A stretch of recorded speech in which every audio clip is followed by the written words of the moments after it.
우리가 이제 4장으로 넘어와서요. 1절부터 이제 15절까지의 인류 최초의 살인 사건이 나오는데 한 절씩 좀 자세히 좀 살펴보기를 원합니다. 그래서 오늘 시간 되는 만큼만 보고 끝내도록 하겠습니다. 우선 아담이 그의 아내 하와와 동침함에 하와가 임신하여 가인을 낳았다. 여기 동침한다는 말이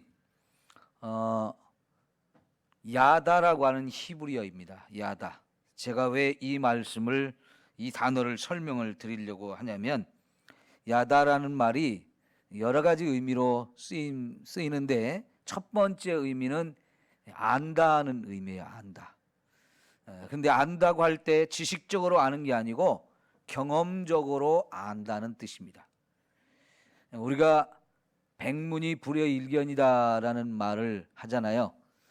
그건 뭐냐면 글로써 뭔가 배워가지고 지식을 습득하는 거, 이것도 있지만은 그렇게 글로 읽는 것보다 눈으로 가서 뭔가를 직접 보고 귀로 듣고 사람이 경험을 하는 것이 훨씬 더 유익하다, 그런 뜻이거든요. 그래서 여러분, 사실은 아이들이 학교에서 공부를 하다가 학교에서 공식적으로 소풍 같은 걸 가잖아요. 그 소풍 가는 게 사실은 그동안 배웠던 것을 현장을 찾아가서 거기서 직접 보고 경험하게 하는 게 굉장히 강한 측면이 있는 건데, 그 소풍이 좀 그런 의미가 많이 퇴색되어 버렸죠. 요즘에는 아이들 현장 학습 이런 것들을 많이 권장하거든요. 그러면은 부모들이 학교에 가지 않아도 애들 학교 보내지 않고 어디 유적지를 간다든가 관광을 간다든가 어디 가서 무슨 걸 체험하는 것들을 한다. 그러면 학교에서 결석으로 치지 않고 다 보내줘요. 그걸 수업으로 이렇게 인정해 주죠. 아주 좋은 방법인데요. 그래서 히브리어에서 이 안다고 하는 단어가 야다라고 하는 단어가 있는데, 그 단어가 바로 이제 뭔가를 지식적으로 아는 것이 아니고 경험적으로 아는 것인데, 그 중에서 이제 경험하는 것 중에 남녀가 성적인 관계를 갖는 것, 이거를 의미하기도 해요. 이거는 그런 관계를 맺게 되면 다 알게 되는 거지요. 그 사람에 대해서 알게 된다는 의미가 있어요.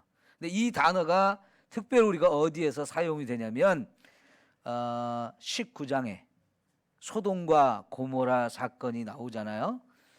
거기서 이제 롯을 찾아왔던 천사들, 이 천사들이 이제 남자의 모습을 가지고 사람의 모습으로 이 소돔과 고모라 성에 방문을 했을 때, 저녁이 되어서 그 소돔성에 노소를 막느라고 수많은 남자들이 그 집에 찾아왔죠. 그리고 그 집에, 롯의 집에 들어온 남자를 내어달라고 그랬어요. 우리가 관계를 맺고 싶다. 그렇게 했는데 거기서 쓰인 단어가 이 야다라고 하는 단어예요. 그런데 소돔성에서 이것이 이제 이 죄가 동성연애라고 우리는 보통 해석을 하지 않습니까? 그런데 동성연애가 아니라고 주장하는 그런 사람들이 생겨났어요. 그러면서 대표적으로 그 야다라고 하는 단어가 성관계만을 의미하는 게 아니고 그냥 안다, 그냥 경험적으로 안다, 그런 의미로 쓰여진 거라고 하면서 그 소돔과 고모라 성의 죄는 동성연애가 아니다 하면서 동성연애가 아닌 그 앞에 18장에 나오는 아브라함이 지나가는 나그네를 대접했는데 그게 하나님과 동행하는 하나님의 사자들이었다. 그래서 어마어마한 축복을 받았다. 그거와 연결이 되고 비교가 되어서 이건 나그네를 대접하지 않은 이 죄 때문에 멸망을 당한 거다라고 이렇게 얘기를 하거든요. 그런데 여러분, 나그네를 대접하지 않았다고 해서 그거를 멸망시킬 정도로 심각한 죄로 보지 않아요. 성경은 특히 유대인의 입장에서 나그네를 대접하는 걸 굉장히 중요한 덕목으로 가르칩니다. 특별히 이제 레위기서 이하의 율법에 대한 이야기들이 나올 때에도 유대인들 자신이 애굽에서 종살이를 하면서 나그네로 살았기 때문에 거기서 구원하신 하나님의 은혜를 힘입은 이 유대인들 나그네 대접하는 거, 그리고 고아와 과부를 대접하는 거, 이거는 정말 그들이 해야 될 아주 중요한 의무사항으로 말씀을 하셔서 중요하다는 거 분명히 압니다. 그러나 그런 걸 안 했다고 해서 그렇게 심각하게 벌을 내리느냐? 그렇지 않아요. 네, 그래서 창세기 19장에 소돔과 고모라 성이 하늘에서 불이 내려가지고 다 멸망당하는 이 사건은 전적으로 이 동성연애의 죄 때문에 그런 것이다 라고 하는 걸 우리가 여기 다시 한번 확인을 했으면 좋겠습니다. 그것이 관계되는 단어가 여기 동치마매라고 하는 히브리어가 야다라고 하는 단어였고, 이게 창세기 19장에서도 같은 단어가 사용되고 있다는 것을 우리가 생각하면 좋겠어요. 어쨌든 그렇게 해서 이게 아담과 하와가 가인을 낳게 되었어요. 그리고는 너무 좋아가지고 내가 여호와로 말미암아 득남하였다, 이렇게 감사하는 부분이 나오는 거죠. 자, 그럼 여러분, 아담과 하와가 첫 번째 아들 가인을 낳을 때 이 상황을 우리가 생각해 보면서 이 말씀을 좀 깊이 묵상을 해보자고요. 우선 자기들이 임신을 하고 그리고 10달이 지내는 동안에 임신의 고통, 해산의 고통을 겪었어요. 그러죠? 그러면 뭘 생각해야 됩니까? 이 임신의 고통과 해산의 고통이 뭐 때문에 주어진 거예요?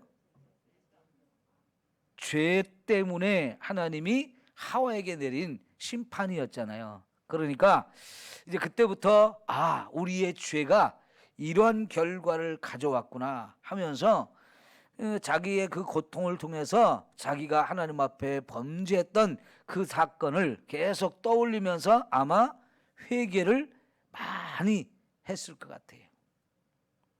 우리 여자분들 임신해가지고 아이들을 낳고 그런 과정 속에서 많이 고통도 경험하셨을 텐데 정말 끔찍한 고통이었을 것이고 생명을 내거는 아주 대단히 엄청난 고통이었을 텐데 그 고통 속에서 여러분이 이게 우리의 죄 때문이구나 하면서 회개한 사람 있나요?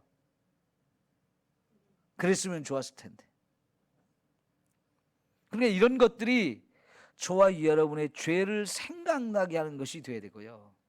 그래서 이것들이 우리의 죄를 회개하는 그런 기회를 만들어주는 것이 되어야 할 줄 믿습니다. 자, 두 번째는요, 그렇게 해서 아이를 낳았어요. 아이를 낳았는데 또 뭘 생각할 수 있는 거예요? 아이를 낳았다는 이 사실이. 하나님께서 생육하고 번성하라는 축복을 주셨잖아요. 생육하고 번성하는 축복. 하나님이 저주를 내리는 부분도 있지만 이 아이를 낳는 것은 하나님의 축복이었어요. 그 축복이 지금 우리에게서 실현이 되어지고 있는 거예요. 그러니까 여러분, 한편으로는 이 사건이 죄에 대한 저주의 한 내용이기도 했지만 또 한편으로는 하나님이 생육하고 번성하라고 했던 그 축복이 실현되어지는 사건이었기 때문에 한편으로는 저주도 생각하고 또 한편으로는 하나님이 우리에게 축복을 주신다라고 하는 부분을 생각할 수 있게 하는 거예요. 그런데 여기서 제일 중요한 거 하나 있어요. 여자가 아이를 낳았어요. 그러면 이건 뭘 생각해야 되는 거예요? 응? 네? 하나님이 뭐를 약속했죠? 3장 15절에서 여자의 후손을 약속했잖아요. 그 여자의 후손이 바로 온 인류를 죄에서 구원할 하나님이 약속하신 메시아에 대한 약속이잖아요. 그러니까 지금 여자로서 아이를 낳았어요. 그러면 이 아이가 혹시 하나님이 약속했던 그 아이는 아닐까? 이 생각을 해볼 수 있는 거예요.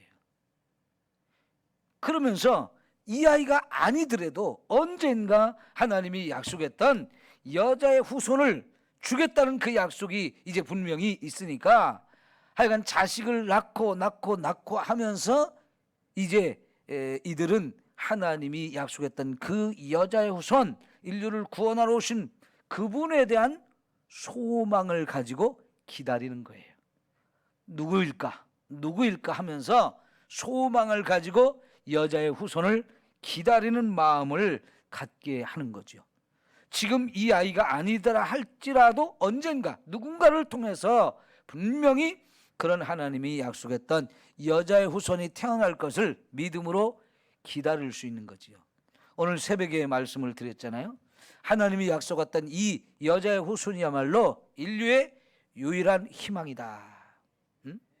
인류의 유일한 희망이었다는 거예요. 그러니까 여자로서 이제 고통을 받으면서 자식을 낳았을 때에 이제 이 여자의 후손으로서 하나님이 약속했던 그 메시아를 기다리는 마음, 그 메시아를 확인하고 싶은 마음, 이게 얼마나 간절했겠어요. 이 자식을 낳은 사건은 여러 가지를 함께 생각해 볼 수 있는 사건이었고요. 마지막으로 하나 더 생각하는 것은 뭐냐면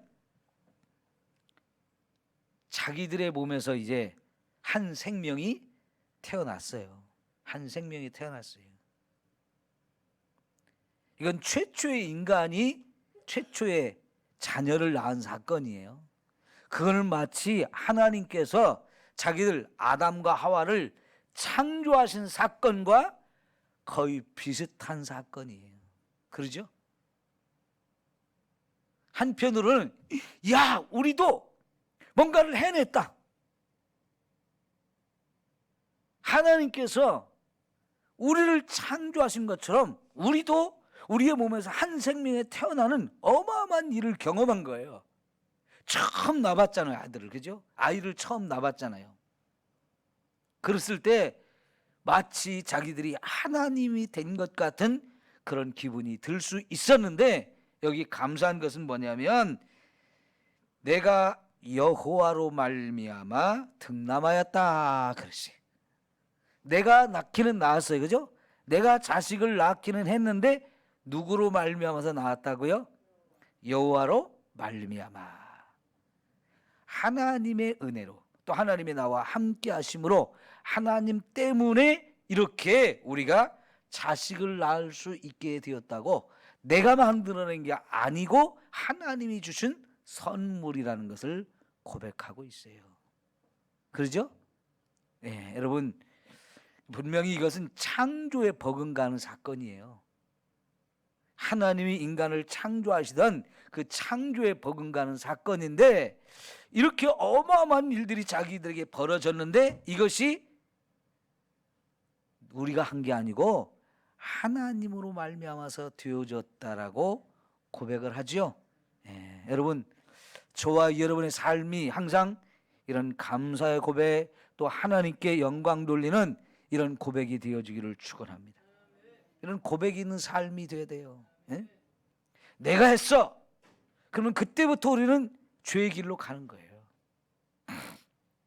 내 힘, 내 능력으로 된 것처럼 자꾸 착각하게 만드는 이런 것들이 세상에 얼마나 많습니까? 처음으로 아이를 낳은 거예요. 인류 최초로. 그러니까 아담과 하와도 처음 그런 일이 벌어졌기 때문에 마치 하나님이 아담과 하와를 창조한 것 같은 그런 어마어마한 사건이 자기들에게 벌어졌어요. 그런데도 여기서 자기들이 했다는 생각이 아니고 여호와로 말미암아 되어졌다는 이 고백을 한단 말이죠. 이게 저와 여러분이 세상 살아가면서 뭔가 되어졌을 때마다 하나님께 감사하는 저와 여러분의 삶이 되어야 하는 겁니다. 그래서요, 여러분, 우리가 찬송가 301장을 참 좋아하시잖아요, 여러분. 지금까지 지내온 것 주의 크신 은혜라. 우리가 지금까지 세상을 살아왔던 것도, 세상 살면서 했던 많은 일도 다 하나님의 은혜로 되어졌음을 우리가 고백하는 거잖아요. 그게 사도 바울이 고린도전서 15장에서 나의 다 된 것은 다 하나님의 은혜로 된 것이라고 고백하는 것처럼 똑같은 고백이거든요. 우리 하나님의 은혜를 힘입어서 우리가 사는 거예요. 만약 하나님의 은혜가 없으면 우리가 한순간도 살 수 없거든요. 늘 이런 고백을 하며 살 수 있기를 축원합니다. 자, 그렇게 해서 가인과 아벨 둘을 낳았는데, 자, 아벨은 무슨 일을 했어요? 양치는 일을 했고, 가인은 또 무슨 일을 했어요? 농사를 지었다 그랬어요. 저는 처음에 예전에는요, 가인이 양치는 일을 했다고 했을 때 왜 양을 쳤을까 이해가 안 갔어요. 여러분 한번 물어봅시다. 가인은 왜 양을 쳤을까요? 예? 아벨이 왜 이 양치는 일을 했을까요?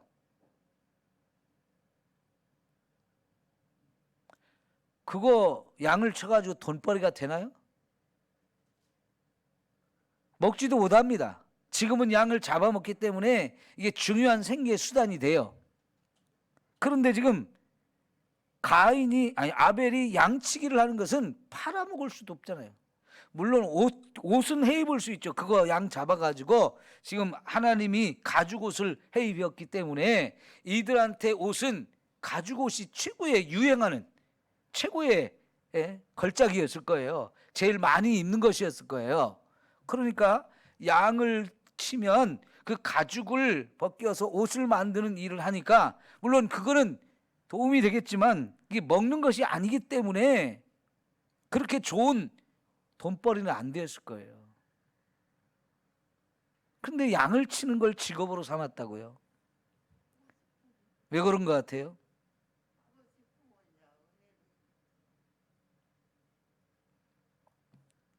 조금 더 지나봅시다. 가인은 농사를 짓는 사람이었어요. 이거는요, 자기 아버지가 하던 일이에요. 하나님께서 아담과 하와에게 땅을 갈고 경작하고 씨 가진 채소와 열매 맺는 과일 이런 것을 키워서 먹도록 하셨기 때문에 이거는 아버지가 하던 일이에요. 그러나 어쨌든 간에 이 두 사람이 각각의 직업을 가지고 살고 있다는 거, 이게 하나님께서 인간에게 주신 각각의 재능이고 또 그것이 또 각각의 달란트를 따라 직업을 찾아서 이렇게 직업을 가지고 살고 있는 모습이에요. 우리가 지금도 이렇게 각각의 일터를 만들고 거기에서 사명을 느끼고 거기서 뭔가 일을 하면서 생계의 수단도 되고 이런 것은 지극히 당연한 거예요. 그러니까 일이라고 하는 것은 인간에게 주신 하나님의 거룩한 사명이기 때문에 이걸 신성하다라고 말하면서 성실하게 일해서 그 수고의 대가로 우리가 먹고 사는 거지요. 근데 세월이 지난 후에라는 말이 3절에 있어요. 세월이 지난 후에. 이게 좀 좋은 번역이 아닌데요. 히브리어 원어로 이걸 살펴보면 시간의 끝이라고 하는 의미가 있어요. 시간의 끝. 그 얘기는 뭐냐면 시간의 끝은 뭐 하는 시간이냐? 이런 단어는 심판과 관련이 되어서 사용되는 단어예요. 자, 여러분 우리가 마태복음 25장에 보면 양과 염소의 비유가 나오죠. 그 양과 염소의 비유가 뭡니까? 사람들을 다 하나님 불러 모아가지고 그동안 너희들이 어떻게 살았느냐 하는 것을 평가하셔가지고 오른쪽에 설 사람, 왼쪽에 설 사람 요걸 가리죠. 그죠? 바로 그런 시간을 말하는 거예요. 다시 말하면 가인과 아벨이 많은 시간을 지내면서 세상을 살았어요. 그리고 하나님께서 뭔가 평가할 시간이 왔다는 거예요. 그게 여기서 세월이 지난 후에라는 단어가 갖고 있는 본래 의미예요. 그래서 여러분 또 이런 단어, 이런 내용이 있잖아요. 달란트 비유. 10달란트, 5달란트, 1달란트 주인이 종들에게 맡겨주고 먼 나라를 떠났다가 와가지고 이걸 다 가져오라고 하면서 결산을 보는 시간이 있잖아요. 그래서 그동안 맡겨준 이 달란트를 가지고 얼만큼 잘 이렇게 활용해서 이걸 더 늘렸느냐, 그것을 계산하는 장면이 나오지요. 1달란트 받았던 사람은 그걸 땅에 묻었다가 그대로 갖고 가지고 책망을 받았어요. 그러나 5달란트, 10달란트를 받았던 사람들은 그걸 가지고 장사를 해서 이윤을 남겨가지고 그게 훨씬 더 많아진 걸 가지고 왔어요. 그래서 주인이 잘했다, 착하고 충성된 종 하면서 상급을 줘요. 그러니까 지금 세월이 지난 후에 나는 이 말이 하나님께서 이들을 결산을 보실 시간, 그들이 살아온 것에 대해서 평가를 할 시간이 가까웠다는 거예요. 그래서 결국은 하나님께서 이들에게 제사를 명령한 것 같은데, 아니면 이들에게 제사하는 그런 시간이 왔고, 그래서 각각이 하나님께 제사를 드리는 걸 보면서 이들이 그동안 어떤 마음을 가지고 어떻게 살았는가를 여기서 하나님이 평가하는 그 상황이 되어진 것을 우리가 확인해 볼 수 있어요. 그런데 가인은 땅의 소산으로 제물을 삼아 여호와께 드렸다. 그가 농사 짓는 자이기 때문에 땅의 소산을 가지고 하나님께 제물로 드렸다는 것은 아무 문제가 없어요. 아무 문제가 없어요. 아벨도 자기가 기르는 양, 자기의 양의 첫 새끼와 그 기름으로 드렸다 그랬어요.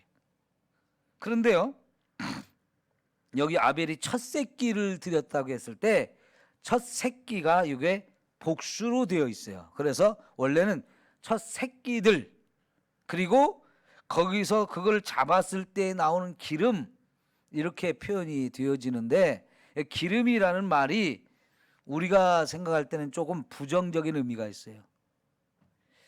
남자들은 돼지고기 먹을 때 삼겹살, 비계덩어리 있는 거 좋아하거든요.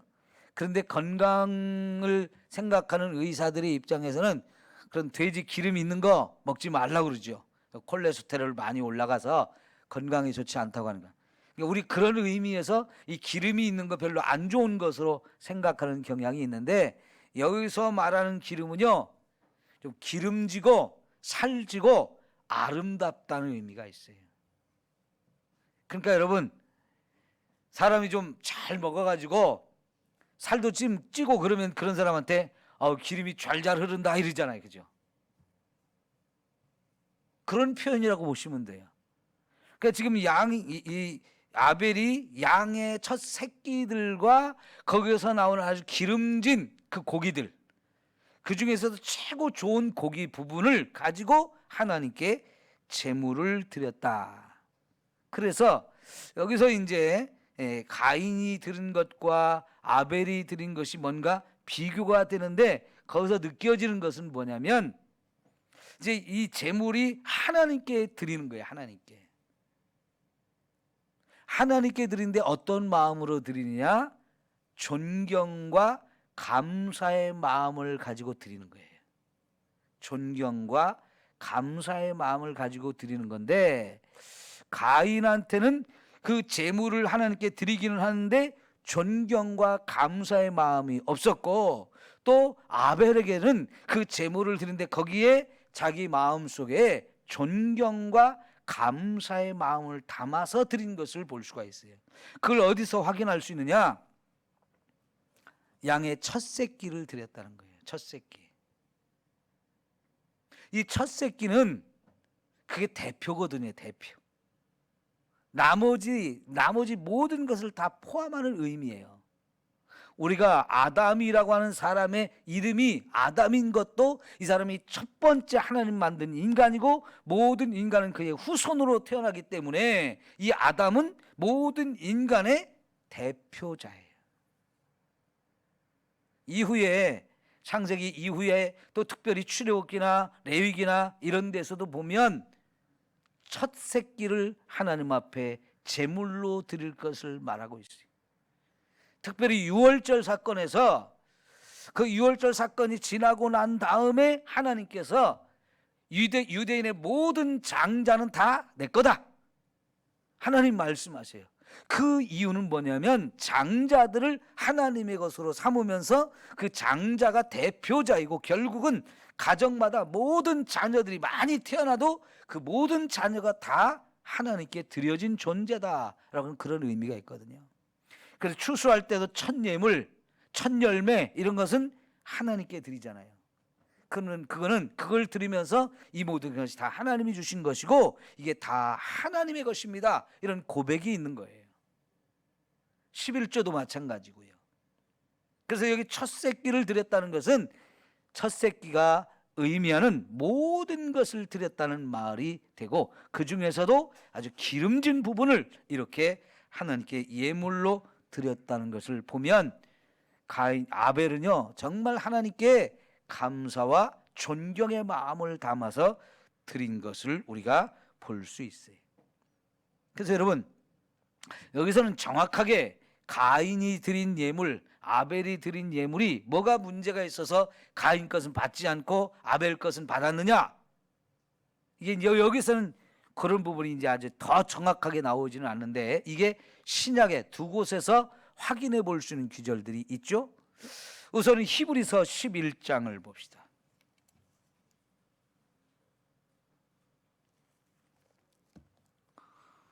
오늘 여기 물을 안 떠다 주셔서 제가 입이 자꾸 마르네요. 히브리서 11장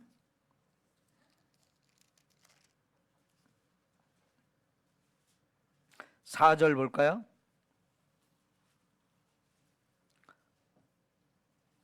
시작. 믿음으로 아벨은 가인보다 더 나은 제사를 하나님께 드림으로 의로운 자라 하시는 증거를 얻었으니 하나님이 그 예물에 대하여 증언하심이라. 그가 죽었으나 그 믿음으로서 지금도 말하느니라. 아멘.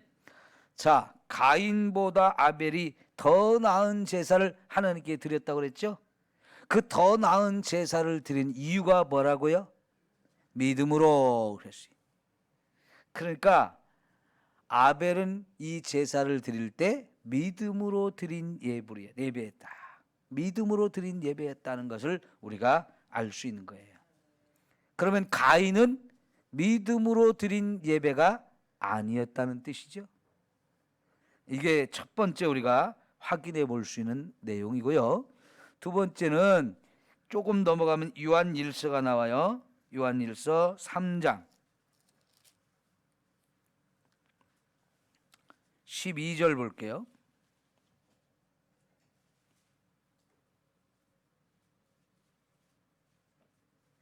요한일서 3장 12절 시작. 가인같이 하지 말라. 그는 악한 자에게 속하여 그 아우를 죽였으니 어떤 이유로 죽였느냐?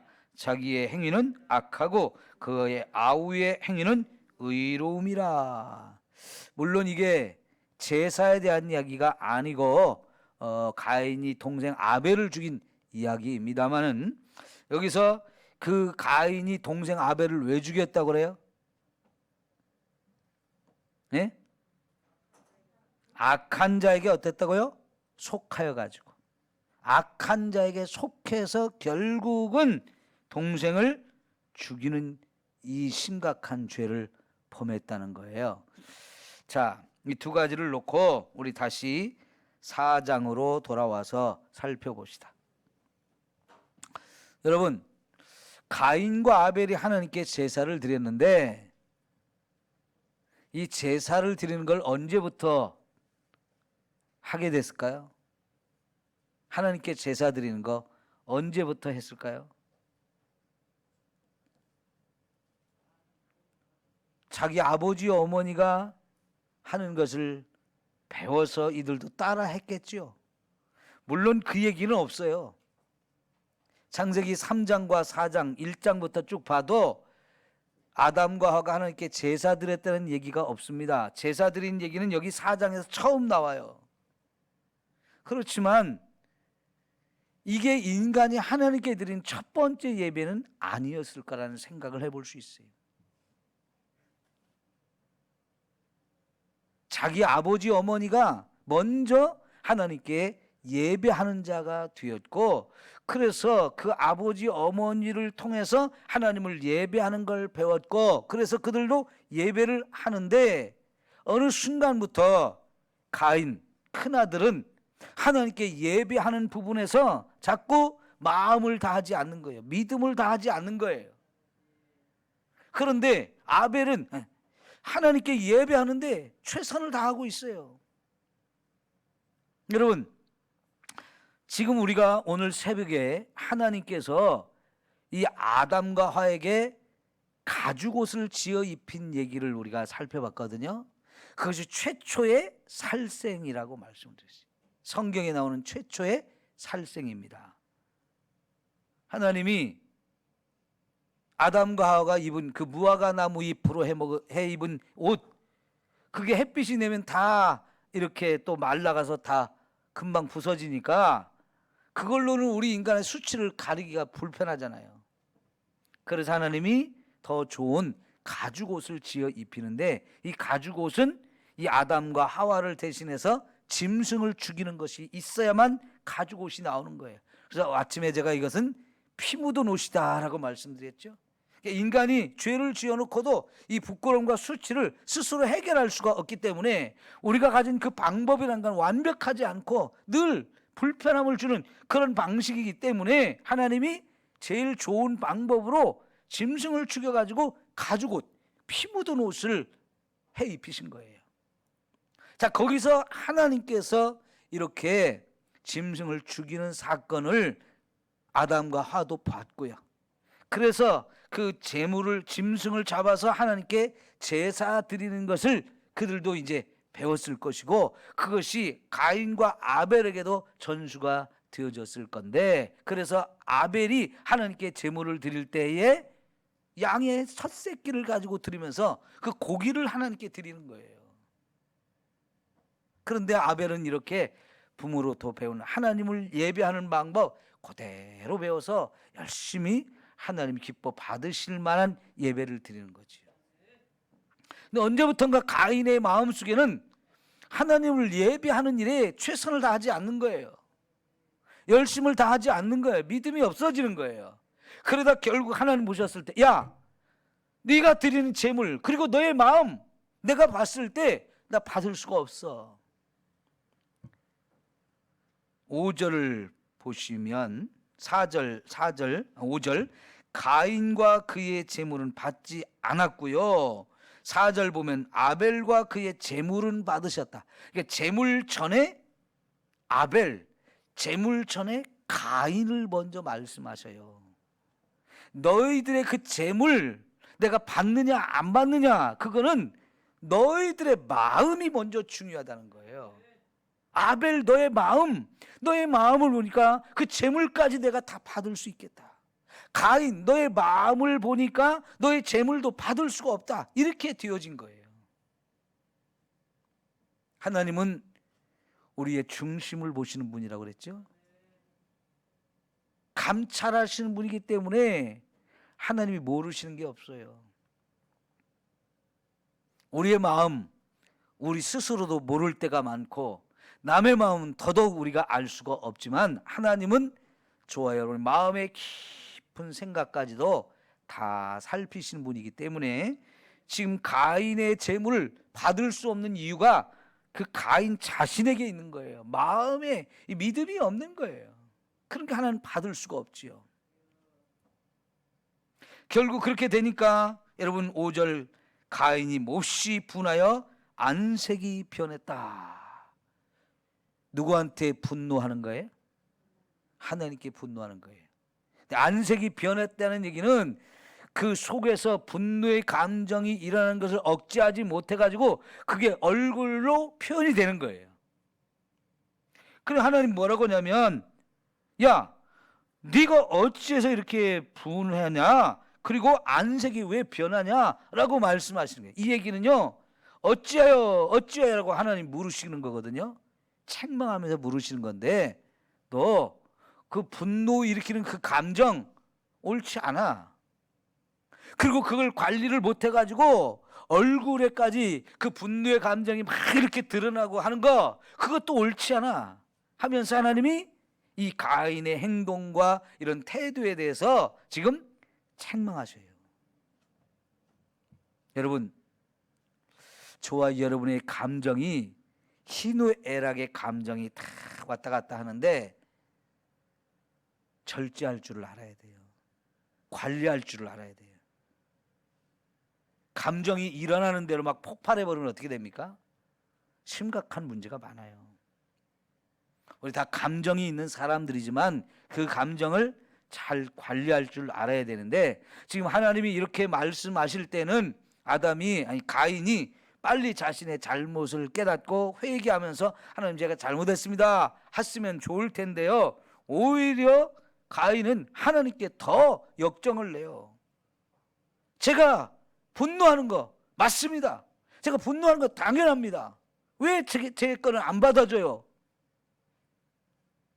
자기의 잘못은 깨닫지 못하고 자기 재물을 안 받아준 거에 대해서 막 하나님께 더 항변하고 분노하고 있는 이런 모습이죠.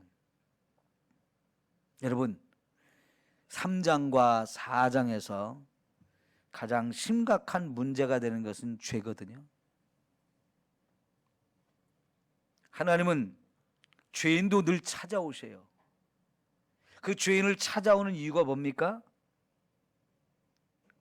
죄인을 사랑하기 때문에 오시는 거예요.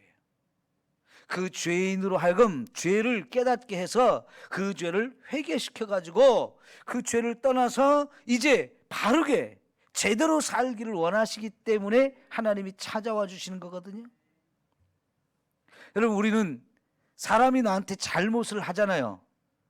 그러면 기분 더럽게 나빠요. 그죠? 저 인간 다시도 안 봐, 이렇게 돼버리잖아요. 여러분, 죄에 대해서 하나님만큼 싫어하시는 분이 어디 있습니까? 죄가 정말 하나님 앞에 정말 하나님 불쾌하게 만들고요, 하나님 마음 상하게 만드는 것이고 하나님의 영광을 확 가려버리는, 하나님이 제일 미워하는 일이거든요.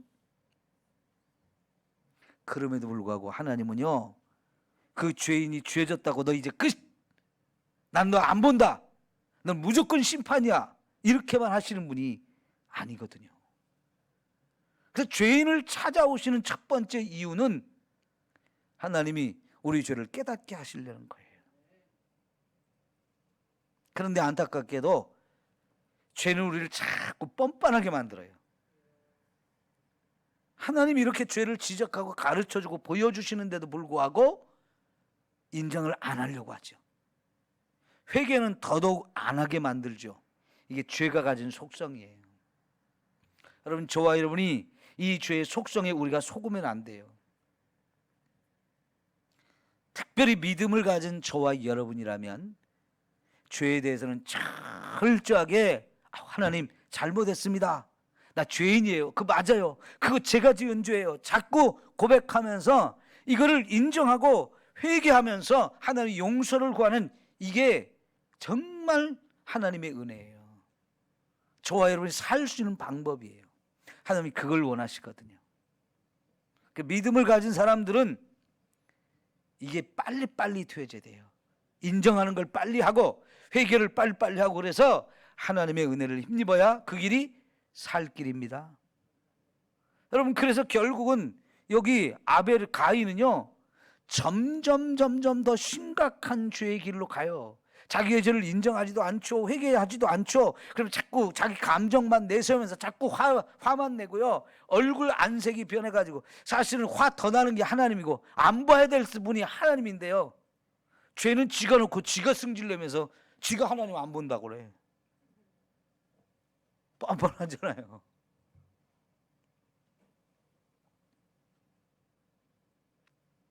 오늘 하나님 안 믿는 사람 다 이런 게 많아요.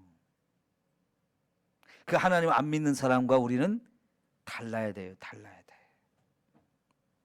그런데 제가 지금까지 목회하면서요, 목사로서 하나님 말씀을 전하는 사람으로서 말씀을 보면서 회개를 강조해봐도 회개하기 좋아하는 성도들 별로 없어요. 성도들이 회개하는 걸 별로 안 좋아하더라고요.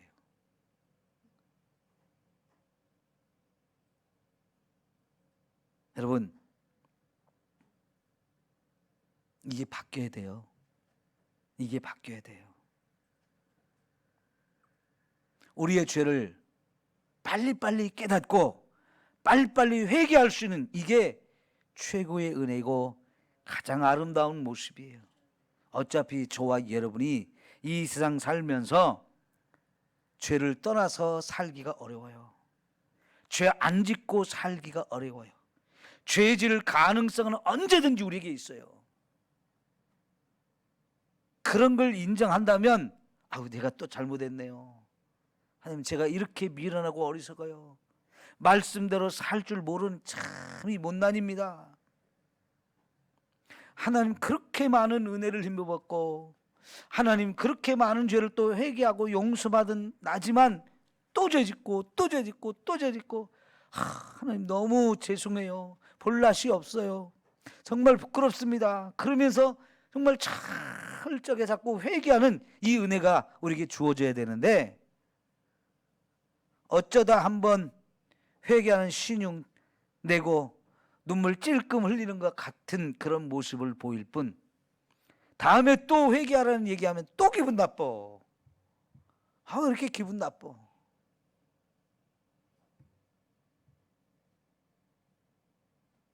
여러분, 회개하기를 힘쓰세요.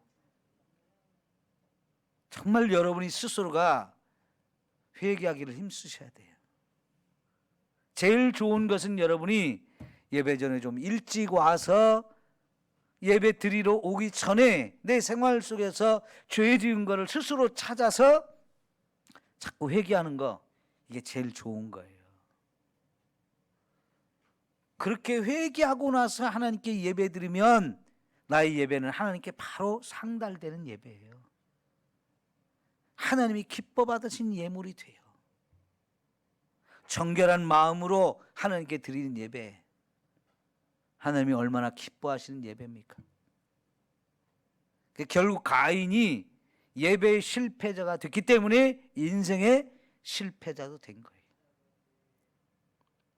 로마서 12장 1절 2절에 보면 너희 몸을 하나님이 기뻐하시는 거룩한 산 제물로 드려라 그랬어요.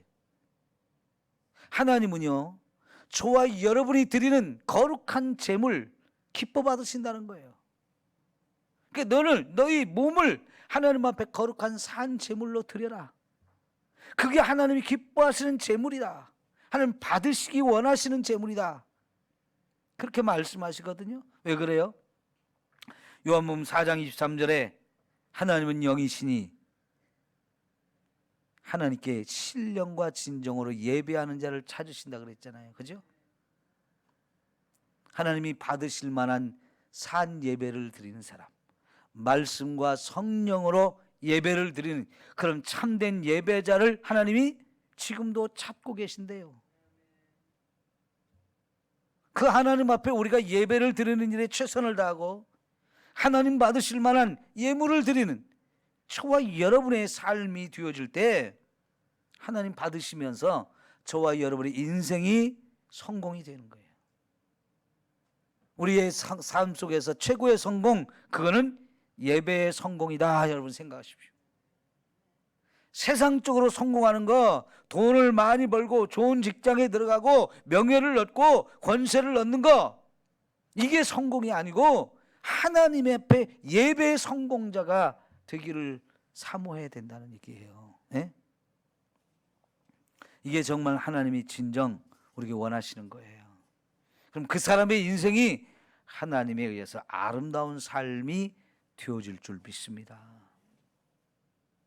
지금 이 코로나 바이러스로 인해서 우리 예배의 방해를 받는 시대입니다. 우리가 함께 모여서 예배 드리는 거 제대로 할 수가 없잖아요. 이런 걸 빌미로 해서 예배를 소홀히 하는 사람이 있으면 안 됩니다. 아유 잘됐다, 오늘 안 가도 되지. 아유 두려워, 난 오늘 예배 못 가겠어.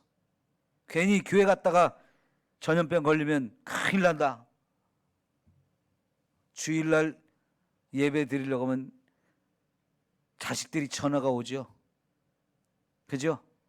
우리 예배 드릴 때 보면 전화벨이 팍팍 울려요 요새. 자식들이 전화해가지고 엄마 교회 갔어? 이걸 확인하는 자식들이 있어요. 감사하지만 그건 바른 건 아니거든요. 조심하라는 얘기보다는 걱정돼서 교회 가면 전염병 걸릴까 봐 걱정해서 하는 소리인데, 여러분 물론 조심해야죠. 그러나 우리가 못 나오려 할지라도 집에서 유튜브를 통해서 꼭 드리려고 노력해야 돼요. 여러분 핸드폰이 유튜브가 안 되는 거면 바꿔달라고 그러세요. 요즘에 자녀들한테 나 유튜브 되는 걸로 좀 해줘.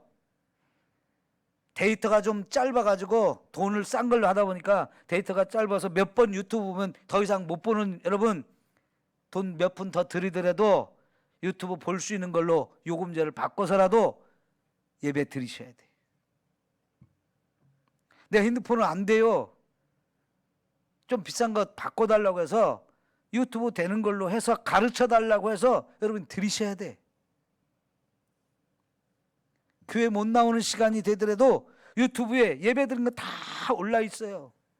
찾아서 자꾸 예배를 드려야 돼요. 그렇게 예배를 드리려고 노력하는 사람하고 그거 안 하는 사람하고 벌써 1년이 지났거든요. 우리가 예배를 자유롭게 못 드리는 게 지금 1년이 지났어요. 신앙의 차이는 엄청나게 벌어집니다. 예? 목사가 일일이 간섭해서 확인하면서 예배 드렸어요 안 드렸어요 이걸 확인해야만 합니까? 지금은 그런 시대가 아니에요. 바뀌어야 되는 시대예요. 여러분 각자가 자기의 믿음을 지키기 위해서 각자가 자기를 책임지면서 노력해야 될 때예요. 목사가 신방 가는 것도 조심스러운 때잖아요. 전화로 신방할 수도 있지만 그래도 안 하면 어쩔 수가 없잖아요. 여러분 정말 하나님이 기뻐 받으시는 예배를 드리는 일에 정말 여러분 최선을 다하십시오. 거기에 성공자가 되십시오. 그러다가 아벨처럼 순교자가 된다 할지라도, 여러분 아까 히브리서 4장에서 히브리서 11장에서 가인을 기억해요 아벨을 기억해요? 아벨이 더 나은 제사를 드렸다고 하고 하나님이 그 아벨을 의롭다고 인정해 주셨다고 그러잖아요. 여러분 하나님이 우리를 의롭다 인정을 하셔야 그게 성공이죠. 그죠? 아까 제가 4장 3절에 세월이 지난 후라는 말이 이제 평가할 시간이 왔다, 평가할 시간이었다는 뜻이라고 표현을 했어요. 저와 여러분의 삶도 하나님이 평가하실 때가 와요. 그 평가하실 때에 너는 잘했다, 착하고 충성된 종이다 하면서 나와 함께 예비된 나라에 들어가서 함께 복을 누리자 할 사람이 될까요? 아니면 악하고 게으른 종아 하면서 쫓아내서 문 밖 어두운 데서 이를 갈며 술 피우는 인생이 될까요? 정말 나의 평가의 시간에 하나님이 나를 어떻게 평가할 것인가, 우리 잘 생각하고요. 하루하루 살면서 예배부터 성공하십시오. 예배로서 우리의 믿음을 지키십시오. 그럴 때 하나님이 저와 여러분을 평가하셔서 잘했다 칭찬하시는 이런 은혜가 우리에게 주어질 줄 믿습니다. 기도합시다.